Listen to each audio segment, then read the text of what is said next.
Bem, pessoal, bem-vindos à aula 3 de topografia, onde a gente vai tratar do azimute, do zenite e das poligonais.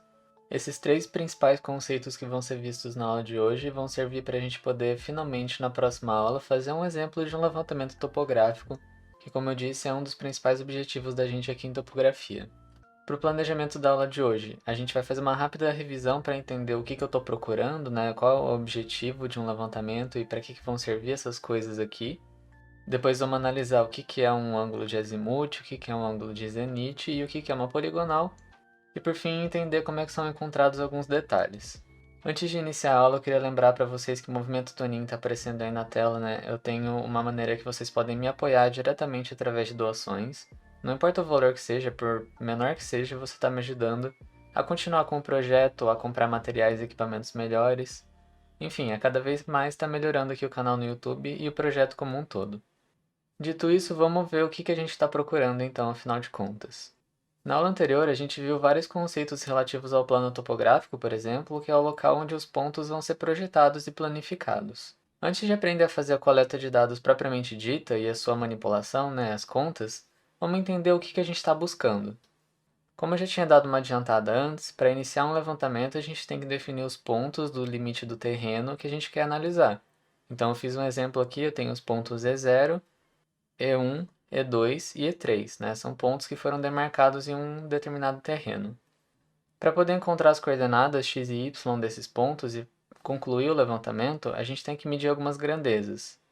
Como eu já tinha adiantado, os ângulos horizontais, né, que eles ficam aqui, entre um ponto e outro. Os ângulos verticais, então, por exemplo, se eu estou em A aqui, né, olhando para B, igual nessa imagem, a gente tem uma determinada declividade, então isso é um ângulo vertical.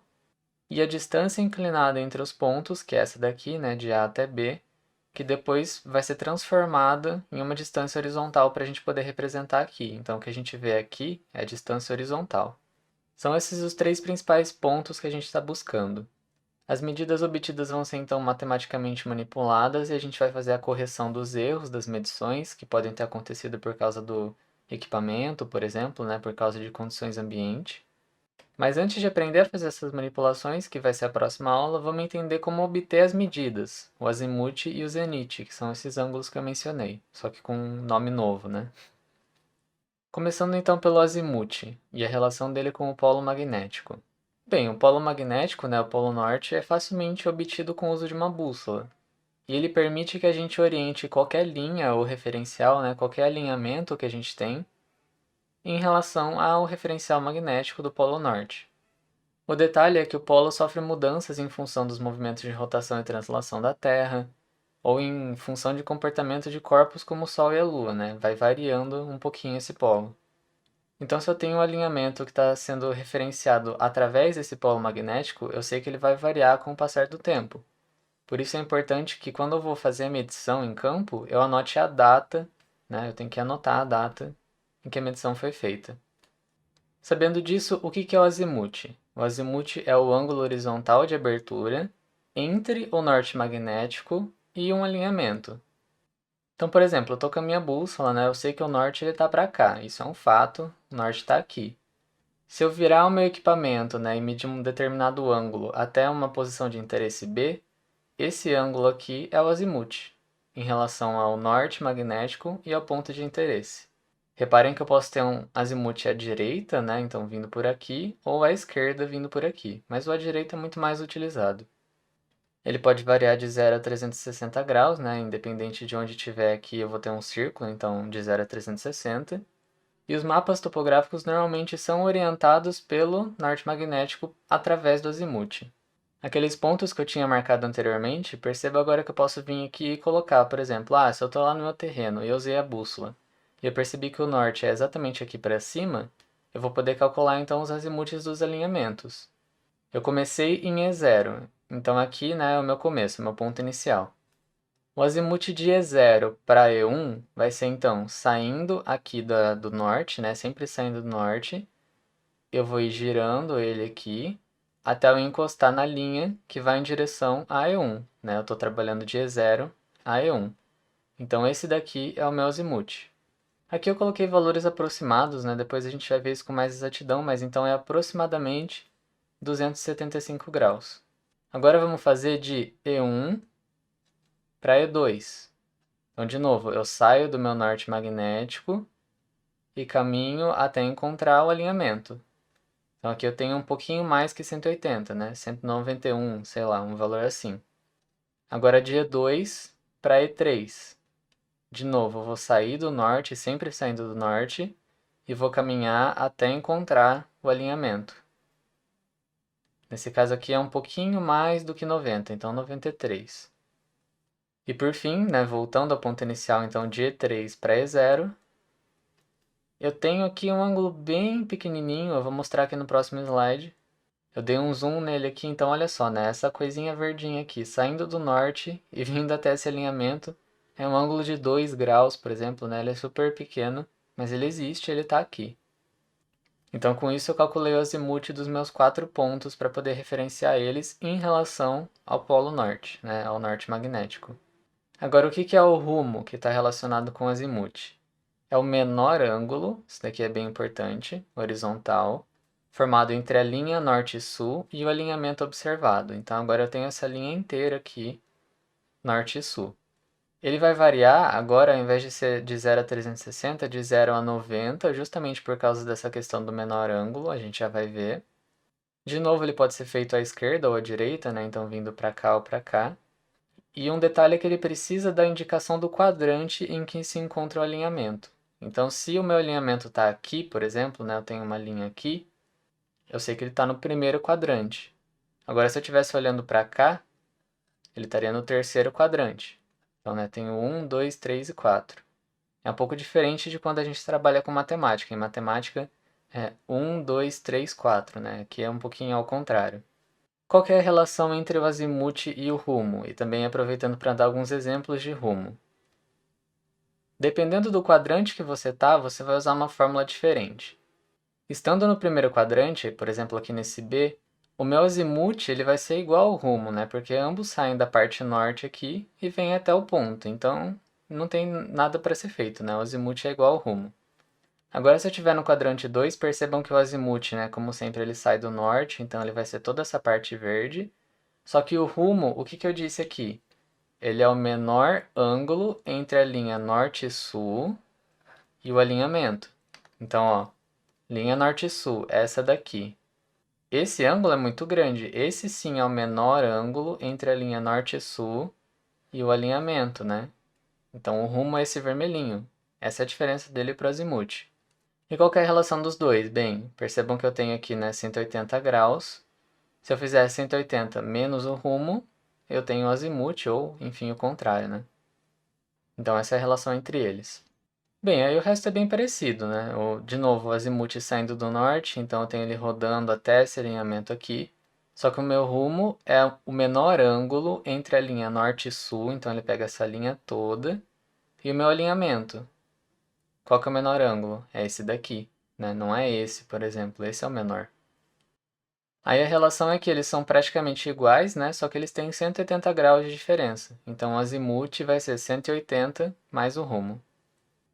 Agora olhando no quarto quadrante, para finalizar, de novo a gente tem o azimuth dando uma voltona aqui, né? Porque ele sempre sai do norte. E para o rumo a gente tem o alinhamento norte e sul e o alinhamento. Então o menor ângulo é esse daqui. Pegando 360 e fazendo menos o rumo, tem o azimuth. Eu não vou dar muito detalhe nesse outro exemplo aqui para não me alongar muito em um mesmo assunto, mas aqui desse lado a gente tem os azimuths de uma outra figura e os rumos, né, dessa mesma figura. Então, por exemplo, se eu estou indo de 1 para 2, que é essa linha aqui, eu tenho os azimuths sempre saindo do norte e chegando no alinhamento, né? Aqui também saindo do norte e vindo no alinhamento. Ao passo que aqui, né, de 1 para 2 ou de 2 para 3, eu sempre vou ter o menor ângulo. Essa é a principal diferença, né? Ele não vem necessariamente aqui do norte, ele é sempre o menor ângulo. Então aqui ficam mais alguns exemplos para quem quiser dar uma olhadinha para dar uma aprofundada.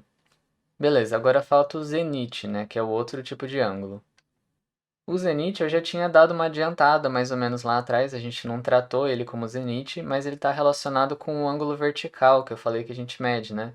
Se eu estou num ponto A, estou olhando para um ponto B, só que ele está, né, um pouco mais alto, Aí eu vou ter aqui um determinado ângulo em relação à linha do horizonte. E isso é o meu ângulo vertical. Então essa definição a gente já tinha visto do ângulo vertical.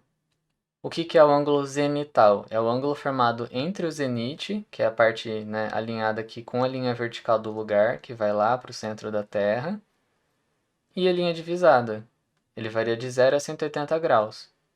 Então eu tenho aqui o zenite, que é a linha vertical do lugar. O ângulo zenital vai até eu encontrar, por exemplo, né, se eu tenho aqui o ponto A e aqui o ponto B, ele vai até encontrar o alinhamento, e o restinho que falta para chegar na linha do horizonte é o ângulo vertical, seja ele positivo ou negativo. Ele é um pouco mais simples do que o azimuth, né? Ele não tem aquelas conversões para rumo e tal, mas é importante entender essa diferença da vertical com o ângulo zenital, porque, né, depende do que a gente for usar para fazer as contas. Eles não são a mesma coisa, então é bom diferenciar. Para fechar o último assunto, faltou falar a definição de poligonal. Como a gente já tinha visto a definição dos pontos, né, formando uma figura, agora a gente vai dar um nome de poligonal necessariamente. Então, o levantamento topográfico começa a partir de uma poligonal que interliga todas as retas topográficas e os pontos escolhidos. Voltando um pouco nas definições da aula passada também, as retas topográficas medidas vão ser projetadas no plano, que a gente já viu, onde vão se transformar em alinhamentos que a gente tem e formam um caminhamento. Esse caminhamento se fecha e forma uma poligonal. Só que existem vários tipos de poligonais. A primeira é a poligonal fechada, que é a que a gente vai trabalhar primeiro. Ela tem o começo e o fim no mesmo ponto. Então, eu comecei no A, aí eu vim para o B, para o C, para o D, E, F e eu volto para o A, por exemplo. Percebam que eu posso fazer a referência com os ângulos internos, né, que a gente já viu como é que faz a soma dos ângulos internos, e os ângulos externos. Então, são duas maneiras de ver a poligonal fechada. O ponto de início que a gente escolhe tem que ser um local que seja estável e perene, né, que dure. Porque, pensa, você está usando ele como base para começar a fazer a poligonal. Se ele é um barranco que está desmontando, né, está caindo, se ele for variar, não vai ajudar muito. Então, ele tem que ser um local bem firme. É a partir dele que a gente vai fazer aquela orientação para o norte magnético e começar a fazer o azimuth e os ângulos internos ou externos. Então, olha aqui, né? Eu tinha dado o exemplo antes em que o norte magnético estava certinho para cima. Nesse caso específico aqui, o norte magnético está um pouquinho inclinado, então depende, né, de onde você está, de onde você está medindo, mas é importante referenciar com alguma coisa fixa, né, uma coisa que seja um padrão que todo mundo entenda.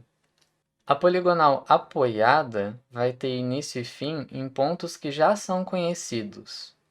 Como que isso funciona? Talvez eu já tenha feito anteriormente um outro levantamento, um outro trabalho topográfico, e eu já tenha definido esses pontos aqui, eles podem até pertencer a uma outra poligonal, né, que está aqui, vamos supor, mas a gente não enxerga. Então esse ponto aqui, F, e o ponto B, eu já conheço, por exemplo.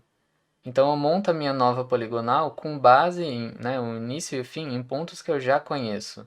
Isso é chamado de poligonal apoiada. A poligonal aberta não retorna no ponto inicial, né? Pela imagem aqui dá pra gente perceber que ela não fecha, né, digamos assim. Ela pode ser usada para o levantamento de caminhos, de trilhas, né, linhas de transmissão, rios, rodovias, então, enfim, coisas que são um pouco mais retilíneas, né, que não são necessariamente um polígono fechado. Agora, o que são aqueles detalhes que eu falei que a gente ia analisar na poligonal, né? Como que faz a medição desses detalhes? Um detalhe é um ponto de interesse do terreno. Eles são encontrados a partir da poligonal. Pode ser, por exemplo, que eu tenho, né, a minha poligonal aqui, e aí eu tenho uma árvore aqui, então isso é um detalhe para mim, é um ponto de interesse. Eu tenho uma pequena construção aqui que eu preciso saber a coordenada dela, então esse é outro detalhe, outro ponto de interesse. Enfim, a gente vai encontrar eles a partir das coordenadas da poligonal. A gente vai analisar teoricamente dois métodos aqui para encontrar as coordenadas desse detalhe. E o primeiro deles é o método das coordenadas polares. Quando a gente pensa em polar, na coordenada polar lá de cálculo, a gente pensa em distância e ângulo. E é justamente isso. Usando como base a poligonal, vai ser medido o ângulo entre um dos alinhamentos dela com o objeto de interesse. Além disso, vai ser medida a distância. Então vamos supor, eu tenho esses pontos 1, 2 e 3 aqui da poligonal, e o meu objeto de interesse está aqui. Eu vou medir um ângulo entre um dos alinhamentos da poligonal e o objeto e a distância. Isso vai me dar a coordenada polar daquele objeto em relação à poligonal. Então você usa ela de apoio para encontrar o detalhe. O método das intersecções é parecido, só que vão ser feitas apenas medidas angulares a partir de dois pontos que a gente já conhece. Eu tenho o ponto 2 e o ponto 3, eu vou medir um ângulo para chegar nesse detalhe a partir daqui e a partir daqui, por exemplo. Percebam que eu vou formar um triângulo. Então eu já sei essa distância aqui, né, da base do triângulo e já sei os ângulos. Com isso a gente consegue montar, né, um problema matemático e encontrar as outras coordenadas aqui, com base nesse triângulo. Então a principal diferença é que aqui eu só tenho medidas angulares. Tendo entendido esses três conceitos do zenite, do azimuth e da poligonal, o que a gente vai encontrar na próxima aula?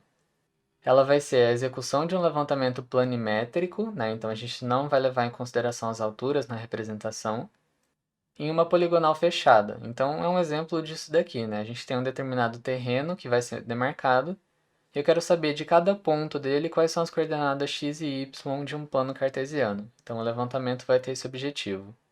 A próxima aula inteira vai ser esse exemplo de levantamento e todos os cálculos e manipulações matemáticas de erro, de correção, envolvidos para fazer isso. Então, eu espero que tenha dado para entender bem até aqui o conteúdo. A gente vai se ver na próxima aula já com isso. É bom que vocês tenham entendido bem essa base teórica para que vocês consigam visualizar lá o que vai estar sendo feito, né? Eu vou fazer vários desenhos no AutoCAD, muitas tabelas, enfim. São vários dados e se você não tiver uma base teórica boa, talvez você se sinta um pouco perdido. Então é bom ter entendido a teoria antes de ir para a prática, né? Mas enfim, eu agradeço a atenção de todo mundo aqui. Espero conseguir ajudar vocês com essas aulas. Não esqueça de apoiar o canal, né, com as doações, me seguindo nas redes sociais, deixando um comentário aí para interagir comigo, deixando um like, uma inscrição e até a próxima aula.